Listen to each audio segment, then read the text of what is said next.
किसी भी एलिमेंट का इलेक्ट्रॉनिक कॉन्फ़िगरेशन कैसे लिखा जाता है और उससे वैलेंसी कैसे निकाली जाती है, लेट्स अंडरस्टैंड।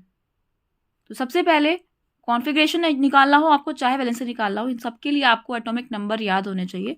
मान लीजिए हमको कैल्शियम का एटॉमिक नंबर निकालना है, तो कैल्शियम का एटॉमिक नंबर होता है 20, तो वो यहाँ पे लिखा जाता है, यहाँ पे नहीं लिखा जाता, यहाँ पे लिखा जाता है, ध्यान रखिएगा। और इलेक्ट्रॉनिक कॉन्फ़िगरेशन लिखने का ये तरीका होता है कि सबसे पहले ऑर्बिट में आपको 2 फिल करना होता है, फिर 8 8 करके फिल करना होता है, राइट। तो यहाँ पे सबसे पहले आप 2 फिल कर दीजिए, 8, 2 और 8 10 हुए, 20 को हमको यहाँ पे स्प्लिट करके लिखना है 2 8 8 करके, तो 2 और 8 10 हुए, 10 और 8 18 हुए। अभी कितने बचे हैं, 2 बचे हैं, तो वो 2 कहाँ आ जाएगा, लास्ट में। तो इस तरीके से आपको चलना होते हैं, 2 के बाद 8 8 फिल करना होते हैं अकॉर्डिंगली जितने आपके पास यहाँ पे एटॉमिक नंबर हैं, उसी को नंबर ऑफ इलेक्ट्रॉन्स कहते हैं। तो ये हो गया आपका इलेक्ट्रॉनिक कॉन्फ़िगरेशन कैल्शियम का। सिमिलरली आप ऑक्सीजन का निकालोगे, ऑक्सीजन का एटॉमिक नंबर आप यहाँ लिख लीजिए 8, और इसको भी वैसे ही करेंगे, यहाँ पे लिखा 2, यहाँ 8 फिल नहीं कर सकते क्योंकि यहाँ पे हमारे पास कुल 8 ही इलेक्ट्रॉन्स हैं, जिसमें से 2 हमने फिल कर दिए हैं, तो अभी बचे कितने हैं हमारे पास, 6 बचे हैं ना, तो दूसरे ऑर्बिट पे कितना आएगा, 6। यहाँ क्योंकि हमारे पास ज़्यादा इलेक्ट्रॉन्स थे तो हमने यहाँ पे 8 8 करके फिल कर दिए थे। यहाँ पे हमारे पास 2 के अलावा कितने बचे हैं, 6 बचे हैं, तो यहाँ पे हमने 6 लिख दिया।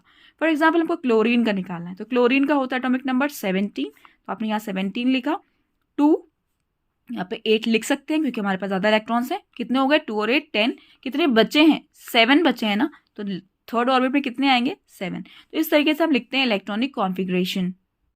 अब हम सीखेंगे कि इससे हम वैलेंसी कैसे निकालते हैं। इलेक्ट्रॉनिक कॉन्फ़िगरेशन पहले निकाला जाता है, इलेक्ट्रॉनिक कॉन्फ़िगरेशन के जरिए ही वैलेंसी आती है। देखिए वैलेंसी क्या होती है, आउटर मोस्ट ऑक्टेट जो होता है, outer most orbit, outer most, ठीक है, आउटर मोस्ट में जितने इलेक्ट्रॉन्स के हेल्प से हम उस ऑक्टेट को कंप्लीट कर सकते हैं, वो हमारी वैलेंसी कहलाती है। यानी number of electrons to complete its outermost orbit is called its valency. जैसे यहाँ पे है लास्ट में कितने हैं, 2, यहाँ लास्ट कितने हैं, 6, यहाँ लास्ट कितने हैं, 7। इन तीनों को ही कंप्लीट होना चाहिए। कंप्लीट होने के लिए वो कंप्लीट नंबर कितना होता है, 8, यानी कि तीनों को 8 होना चाहिए, ठीक है। तो भाई 2 को हम 8 कैसे कर सकते हैं, हम 2 को इसको गायब कर दें, तो आप देखिए 3 ही बचेंगे और लास्ट में कितना रह जाएगा, 8, तो ये कंप्लीट हो जाएगा। तो ये 2 देकर, ये 2 क्या कर दे, डोनेट कर दे, किसी को दे 2, ठीक है, तो इससे इसका क्या हो जाएगा, ऑक्टेट कंप्लीट हो जाएगा, 8 हो जाएगा लास्ट में, इसीलिए इसकी वैलेंसी कहलाएगी 2। और क्योंकि ये डोनेट कर रहा है, दे रहा है, इसके पास एक्स्ट्रा है 2, तो इसका मतलब ये इसकी वैलेंसी प्लस में होगी, 2+ हो जाएगी, राइट, या +2 कह सकते हो आप। सिमिलरली ये 6 को 8 बनाने के लिए हम क्या करेंगे, किसी से बोरो कर लेंगे। कितने बोरो कर लें, 2 बोरो कर लें, तो ये 8 हो जाएंगे। तो यहाँ पे हमें मांगने की जरूरत है, यानी यहाँ पे भी वैलेंसी 2 ही की जरूरत है, लेकिन हमें क्या करना है, देना है या लेना है, ऑब्वियसली लेना है। यहाँ पे वैलेंसी कितनी हो गई, -2।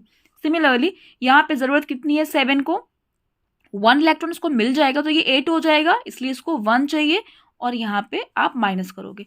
तो हम इसको लिखते कैसे हैं, क्लोरीन की वैलेंसी कितनी हो गई, -1, ऑक्सीजन की कितनी हो गई, -2, और कैल्शियम की कितनी हो गई, +2। अंडरस्टैंडिंग। तो इस तरीके से हम वैलेंसी फाइंड करते हैं।